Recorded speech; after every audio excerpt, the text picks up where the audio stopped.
Good evening, family, church family. Of course, we know we are dealing with pandemic COVID-19, and now we're seeing with our school system that there will not be a the traditional in-school setting, especially in the beginning, but there will be the homeschool.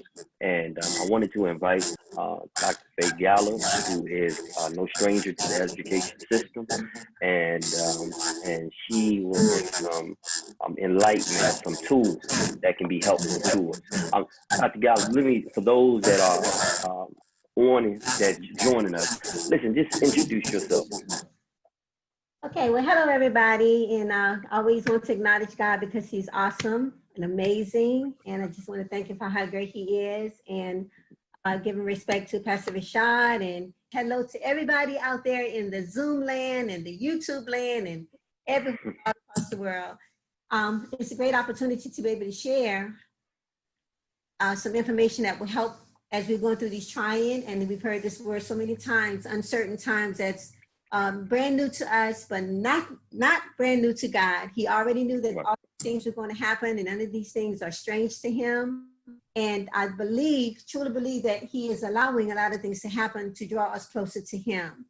And we need to get the message and spread the message and still tell people that we can still trust God for how great He is. And through the things that He's allowing to happen, there are so many lessons that we can learn. And sometimes we're kind of pulled off course. We kind of receive jolts, and we have to kind of bounce back. And sometimes the bouncing back may not be comfortable bounce backs, but He said He will always take care of us because we are His children and we're the apple of His eye. And just as with this school system, with this pandemic that's all over the world, just all over, we have had to make some adjustments in our schools, our homes, our land, just so many adjustments. But our target today is what we're speaking about. It's homeschooling. But just to give a little bit bio about me, I'm a professor and I've been teaching for a long, long time. I'm a dancer. I'm a fitness person. I love to swim. And I have a ministry for college students. I love teaching college students. And sometimes God would kind of reroute my direction or my path because it's something else He needs for me to learn so that I can help with these college students. Because not only, even though my thing is college students, somebody else's maybe kindergarten or preschool or whatever, we are still required to help to train our children. So I have a degree. My BS is in health and physical education, Norfolk State. My master's is in education with a concentration in physical education from Bowling Green State University in Ohio. And then I have a doctorate of strategic leadership from Regent University, and my cognate is in divinity. So didn't understand how I was being led down that path during that time. But as Esther 4:14 says, for such a time as this, He brings all these things together. So I'm thankful to be able to share what He has shared with me to continue to be a growing Christian, because we cannot leave God out of anything, no matter what's going on. We have to acknowledge Him. We don't know the answers to everything, but we have to trust Him to see what He is all about, to bring His people closer to Him, because He's given us so many chances. So how effective? You want to go on with our conversation? Yeah, we go right into it. And first question, with this online learning and this homeschooling, how effective can homeschooling be with parents? And then if it's effective, how, why could it be effective?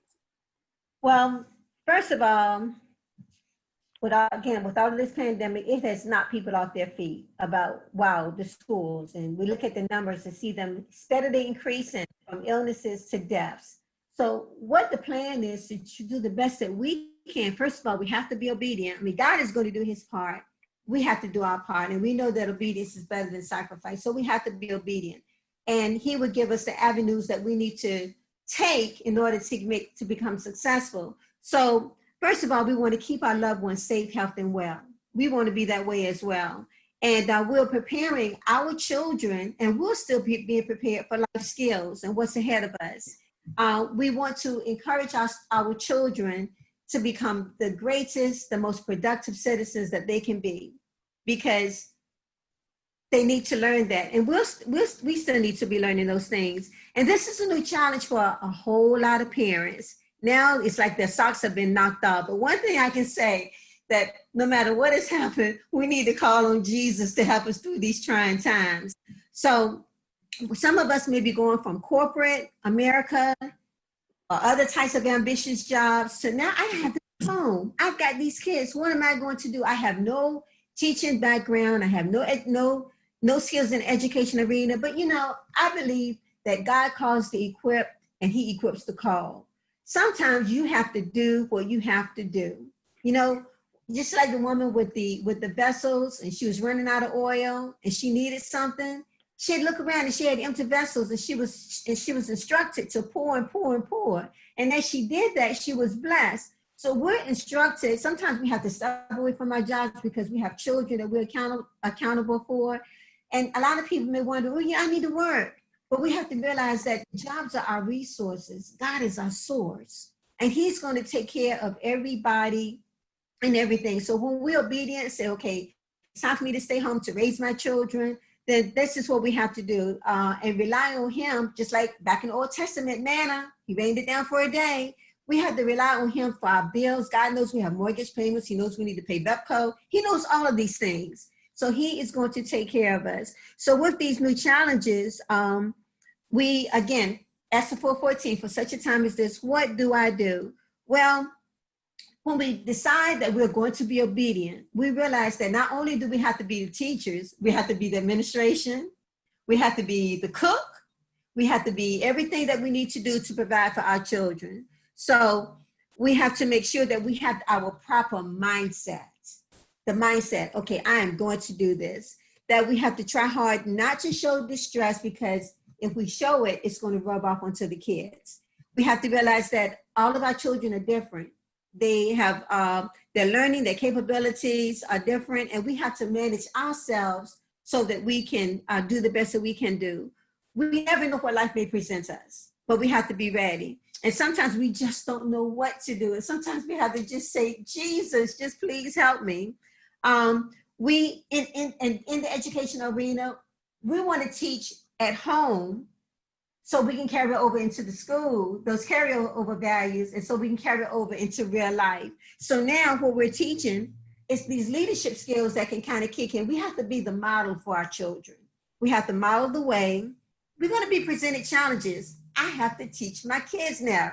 In the old days, it's called reading, writing, and arithmetic. So it's the same thing, reading, writing, and arithmetic. We have to teach, we meet these challenges. We have to aspire these shared visions. Okay, what can we do to make all of this work? Do I need to go back and get some training myself? Or how can I get some training when everything is closed? Well, you got so many things online right now, so many ideas. We have to be encouraging to our children. And we also have to enable them, hey, look, we have to do this. We have to get this done. So there are a lot of things that we can experience in this opportunity to teach. We can experience some one-on-one bonding with our children that maybe we haven't had to the fullness. We can, we find out that learning is individual. Hank may be an audio person, but Karen may be a visual person. So we have to take all of these things in consideration, just like with us. And this can be an eye-opener for a whole lot of people. Yes, it can be frustrating. Yes, you may want to throw in the towel. Gallop, your paper is covering the screen. There we go. Okay, yes, it may be frustrating, but yet we have to also try to be optimistic, and we can do this, but we can't do it by ourselves. We can do this, and we have to call on our strength. We need the support of others. We definitely need the support of God. In this journey, we can practice freedom. What one parent or one household may do, another household may not do. We have to try to be as relaxed as we possibly can, but we have to create and generate a teaching atmosphere. We may feel sometimes that we're failing, but that may be a feeling, but don't allow that feeling to take you down. We have to get together and remember Jeremiah 29:11, that God has plans for all of us, not just for the children. So we have to give things to God and let him fulfill what he's called us to do. We find out that we have some treasures and gifts inside of us that we may not even have known, that we can pull these things on and say, wow, I really can teach my kids. And maybe this is another example of an opportunity where I can go back to school later on and fulfill another degree. Maybe the arena that I was in, maybe that time period was up, maybe that season was over. and I can find something else. So the seasons that will come about are learning seasons, and God will put you in places where you need to be. And sometimes we need to be with our children because we send them to school, let the teachers raise them. That is not the teacher's job. It's our job. So now parents are getting a little taste of what the teachers are getting. God will sharpen our skills. If we ask him, he will give us the skills that we need to get through what we need to. And sometimes we feel, we've heard many are called, but few are chosen. But some of us have been chosen, again, for such a time as this, to do what we need to do. And there's so many advantages, social advantages, that when we have our kids home, we don't have to worry about them being bullied. We don't have to worry about them trying to keep up with the latest fashions and the latest styles. And I have to have some Jordans, or I have to have this. We can teach them that you are valuable, no matter what's going on. That they're fearfully and wonderfully made. We can teach them lessons that you need to prioritize in life. What is important? What can be on the back burner for this point in time? And then because we have a state mandated curriculum for most school systems, you have to follow it. Now, even though you have to follow it, that doesn't mean that you cannot offer your thoughts and your ideas. Let's say we're going to travel to New York, okay? Let's say we're going to travel. I may want to go by plane. You may want to drive. Somebody else may want to go by train. We have to be there at 7 o'clock. The important thing is to be there at 7 o'clock. We've got 3 different modes of transportation. And I know with some systems, or some like math, for instance, there's certain ways they want you to come up with the answer. But the answer, if the answer is 7, is answer 7. If whether it's 3 plus 3 plus 1, whether it's 5 plus 2, or whether it's 10 minus 3 still equals 7. So there's some opportunities where we can be creative in doing what we have been called to do. Now, we still have to meet the goals and the objectives of the curriculum, but how we get there, I believe, with creativity, that we can do that. We should have great expectations for what we're doing. First of all, we need to expect that we have to trust God. We have to expect that we're going to be great. We have to expect good results. We have to be creative and thank God along the way. And we don't want to limit ourselves. We want to make sure that we see great things happening, that our children will become successful, and that they care about us because we're modeling the way. When we set our classroom, we don't want to bring any negative stuff there because, again, kids can feed off what's going on. So try real hard not to bring negative stuff to the classroom because your home, you had to go through some transforming. Your teaching styles may be different. Again, what may be going on next door may not be going on somewhere else. So you have to arrange your learning environment according to what you have and what's conducive. You may have a menu that you can relate to. You may have the team teach. You're going to have to research. You're going to have to ask for help. And you're going to have to find out what you can do to help complement what's going on. When you're teaching these students, your children, for instance, they really have to learn how to follow directions. So what might that be? Well, if you're teaching kindergartens or you're teaching elementary kids or whatever, I'll give you a prime example. Let's stay in the lines. So what does that mean? Well, if you stay in the lines when you're calling and you're learning, let's make it applicable to real life. You'll stay in lines when you're in lines on the road when you're driving. So you can take little lessons and make them applicable to the real world. If you don't follow directions, you may end up getting in trouble because you wanted to do what you wanted to do and not what was required of you to do. You can set directions like, okay, lessons, classes are going to start at 8 o'clock, not 8:01, not 8:02. So it will teach them promptness, time management. Okay, you can set up a schedule. This is what we're going to do and how we're going to do it. But while doing that, include the kids. What would you like to do? In college, is usually a Monday, Wednesday, maybe Friday, or Tuesday, Thursday. Do all the classes have to meet? Science, English, reading. Do all of them have to meet every day? Let the kids be involved in decision making. Again, that would help them with good ideas as well as also when they get out there. So what can you get out of homeschooling? You get discipline. You get time spent with your kids. You can learn to make intelligent decisions. You can open up new doors and avenues that possibly you weren't even aware of that could be, and you can open them and they can be open for you. You can teach the kids how to ration and save money, okay, even in their math skills. You can relate the classes to the real world. When you go on field trips, you can go on a field trip right in your home on the internet. You can say, today we're going to go to Spain. Let's see what the culture is like in Spain. You can teach them career switches. So some people are at a point in the college level where they're trying to do the internships. Maybe this can satisfy an internship, okay? It's definitely a thing where you have to depend on God. So when it comes to homeschooling, the arena is so big, but you have to be willing. You have to be willing to want to help to make your children the most productive citizen that child can be, because you have a future leader that you're raising, and you don't know in what caliber that this child is going to end up in as far as trying to help somebody else. So when you're teaching valuable things as how to spend money or how to clean up, because the first job starts at home. Pick up your shoes, Hank, put them in the closet. The first job doesn't start at McDonald's or Burger King. The first job starts at home. Arrange your shoes like they're supposed to be. That's order. Did you do what I asked you to do? That's telling the truth. If you did. If you didn't, you're lying. So there's so many things that you can teach at home that maybe, I won't say were neglected, that you can more have a handle on for when they get out there in the real world. Gotcha. Thank you. Thank you. And my number 3 question, you actually touched on that, but on number 2, and you said a little bit about some resources, but what are some resources that parents can use to educate their children while they are homeschooling? Okay, well, some resources, of course, the internet.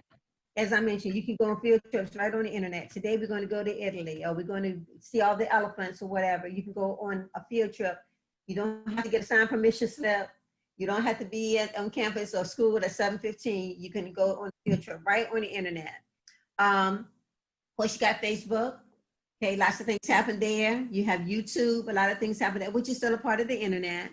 Then, of course, you have your hands-on. Well, we're talking about planting. Let's go out and let's plant some in biology or science. Let's go out and let's plant some roses today. Let's go out there, let's move some rocks. Let's see what's the heaviest boulder might be. So you can do that. Those are natural things and hands-on. You can, today we're talking about little kids. We're going to count everything red that we see. Look out the window, every red car that passes by, identify it. Okay, so little things like that. Some of the schools are providing laptops to children, and some of them, I think they can get a stipend so that they can get the internet services. So that, of course, then you have your retired teachers that be family members. I was talking to a lady just today. She's doing her kindergarten child, her 5-year-old. She's doing 2 days a week. I think she said either her grandma or her auntie just retired. She's going to be doing him on the other 2 days. So you have your retired teachers, family members that have expertise that can help you out. You can also seek other homeschool parents who've already been homeschooling for quite some time. You can ask them about some thoughts and ideas. Tutors, you know, that we can ask for tutors. Sometimes college students are looking for a little hustle, even high school students, where they can help to provide. And then you have your culminating activities at the end of the term or the semester, when you put everything together. What can we do to put all of this together? But what I used to do, especially in dance, we stage a production. We would stage a production, and we would get people to come, and we put all these dances together that not only were enjoyable, but they were also educational. Okay. Sometimes in the school systems, or even not in the school system, you got a little person. What I used to do with the kids when they were little, on the way to work, we would create a song. I would tell them they have to say their name, their birthday, how old they were. And even with my little G5 now, we created this song that says, my name is G5, when he was born. So even though he's little, he'll be able to recall that later. And even now, when I'm talking to him and sing the song, he'll turn around, he'll look to see what's going on. So there are a lot of resources that you can use. And another one, if you have a child that's in the 6th grade and you're teaching 6th grade and you still have to work, you pull your own child right into your classroom. So that's a definite resource as well. Okay, thank you. I want to move because I'm looking at the time. I don't want to run out of time.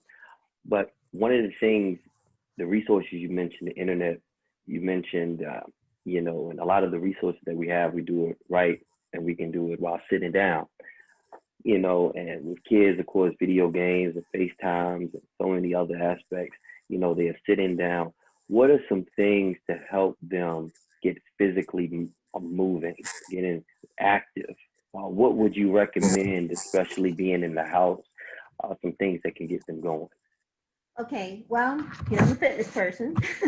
A lot of things that since all this has been going on, I've noticed a lot of family members, families, they on their bikes. Okay. Walking, they be on their bikes and the kids are on skateboards. And this can help to kind of just to clear the head. Okay, not only it can handle more than a twofold thing. Not only are you taking care of your bodies, but it can also help you with your mindset. So you kind of clear your head. So even throughout the course of the day when you need to take a break, let's back away. Let's go for a walk, let's check the birds. Okay, let's do it as a family. And sometimes it's not just the mom doing everything. The dad can come in and he could be the assistant principal or the assistant teacher, or it could be just the opposite or whatever. Right. So it's a we thing. So you can get out and ride your bikes. You can go walking. You can swim if you have a swimming pool or whatever. You can do some gardening. You can hike. You go camping. A lot of people now, because you can't get out and go on vacations the way they want, they're camping. So you go hiking in the woods. You can walk your dog. Little things that can kind of keep the family together, and not just say you all go do it. Let's do this together. And like I said, even throughout the course of the day when you're trying to teach your students or your children, let's take a break. And you have to remember that also the mom or the dad, maybe not only the parents, but they're the cooks, they're the disciplinarians. Sometimes the parents may have to take a time out just to back away from things. So, and sometimes you may just need a moment just to clear your head. In my classes, what I started doing, I have been doing it for a very, very, very long time. Before class even started, I would do a take 15. And so my students would say, well, what's a take 15? Well, that take 15 was a moment just for the students. It's just for me. So that take me was 15 seconds, not 15 minutes. The 15 seconds, you can pray, you can think about what you did last night, you can tie your shoe, you can take deep breaths. That was a moment just to kind of clear your head. And that mental break, not physical, it was a mental break that was so important. And I've had students say, Dr. Gallop, I thank you, I needed that. And I remember one day I forgot it in one class. The next time we came back to class, my students let me have it. You forgot to give us our take 15. I said, okay, I'm sorry. Let's do a take 30 today. That was a blessing to them. And so I found out that they look forward to that. And being that we were doing a lot of dancing away, that was always a break for people when they would come, they could just let it all out, just have a good time. Awesome. That's great information shared with us. I'm going back to my question 3, and you hit on it already, but should parents look at a time frame and a time limit with this online can't say really online learning, but learning in home and as well online learning as well. You know, should there be some cutoff points to make sure that information is being retained properly? As far as taking breaks, you're saying? Say it again. Okay. About breaks, yes. And time limits, yes. Okay, I would say take the breaks as needed. The professor, and I think any teacher or professor, you learn to read your students. You know when they're tired, when they've been fed too much, you kind of feel it out. So I would say as necessary. Sometimes you just may need a break just for yourself to collect yourself or call on the Lord, okay? Because of what may be going on. And also, when it comes to taking breaks, when you're preparing the kids need to eat before you get started. Okay, that can be a break right there before you get started. And I used to have this professor when I was in undergrad school, and I will never forget him. It was an education class. He says, how can you teach a kid how to learn when they're seeing biscuits floating in the air? No one is interested in learning if they're hungry. You need to feed the children. You need to eat yourself because you need that energy. So if that first break, after that, you know, if you do the take 15 or whatever, if that first break is a breakfast break or snack break, then let it be. So learn to read what's going on and do it as you need to. And today we may spend an hour on history. Tomorrow it may only be or next day may only be 40 minutes. So you kind of fill it out. You fill out what's necessary. There's a lot that's going on. There are a lot of adjustments that may need to make. I don't think anything will be written in stone. You have to kind of go with the flow.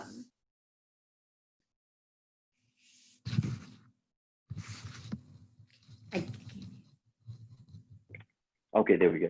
I believe what you shared was so helpful because it's a lot of people, they headed in this and it's been head first, and they now believe with what you have shared as a great foundation for how they can go for the resources, what they can do about the breaks, how they go with the approach to their child of this learning, so it can be as effective as possible, because many, this is the first time ever, and so any kind of guidance from those who have been through it is so helpful. I want to end each one of these each week with a positive word, right? A positive word. And so if for 2 minutes you want to share, it can be to the student or to the parent who will be teaching. Just, for 2 minutes, if you can share a positive word to them. I will. Okay, so what I will do is just give a few reinforcing pointers, if that's okay. First of all, you will become the valuable judge of what you can and can't do, but never throw in the towel. Yes, it's a brand new arena, but you can't do it by yourself. You're teaching your children so they can become wonderful citizens with great moral choices, obedient, productive, so that they can be dependable. All right. Your parenting is a lifetime skill. It doesn't just cut off when they turn 18 years old, because remember how the word says to train up a child. No child is yours, it's going to be for a lifetime, because you have the second floor work, and it starts at home. You can't expect anyone else to do your job. It starts at home. You are the influential person in that child's life, and that child is going to be looking to you for guidance and direction. Jesus is our greatest teacher. He's the greatest, that's the greatest ambition. He's our greatest teacher. We need to follow his lead, and it's okay to ask for help, to model after him. Don't ever consider yourself a bad teacher. You may have some questionable moments or some challenges, but you will get through them. You may not feel qualified to teach your kids. He calls the qualified and he qualifies the call. So just take it one step at a time. Your children will not fail if you don't fail. Always encourage them. And because training, again, is important, we have to listen to our children. That is so important when they're having difficulty. They may not see or feel things the way that you're trying to teach them. Give them the opportunity. Make them a priority. Make them a priority, because God will handle everything else. Okay. And then as a parent, you want to practice your ABCs. And those ABCs can say, A, always trust Jesus. B, be confident. And C, carry him with you all the time, especially in the classroom. So I would think that I believe that when you trust to take one day at a time, that everything will work out just fine. And at the end of class, I will always give my students a thought for the day. And so I like to give the audience a thought for the day. And should I give it now, or you want to say anything before I give it? Or Yeah, I'm gonna do a closing piece, but no, you can give it now. okay. So on that note, I thank God for the opportunity, and I thank him for allowing you to ask me to participate in this, because we're all in this together, as we've heard over and over and over, and everything that's going on. And we have got to help each other. There are no right or wrong answers when it comes to asking for help. If you need it, you need it. Okay, because we're all in this together. So on that note, again, I thank God for the opportunity. Thank you, and thank you, the listening audience. And I pray for more opportunities to help somebody along the way. So have a good day. God bless us all. Look forward to being back together. And the thought for today is, with each new challenge, work at it to be your best, because even though it may be challenging and may be new, God is with you. Love Amen. you. Amen. That's one wonderful way to end that segment. God is with us. And Dr. Gallop, thank you again. And those that are watching with us live, listen, continue to join us. And I pray that, and I already know that it's been helpful of the information that has been shared. And we invite you to join us online, right here on our church's Facebook page for our online service. Amen. Listen, good evening. God bless you. And thank you, Dr. Gallop, again. Thank you. All right.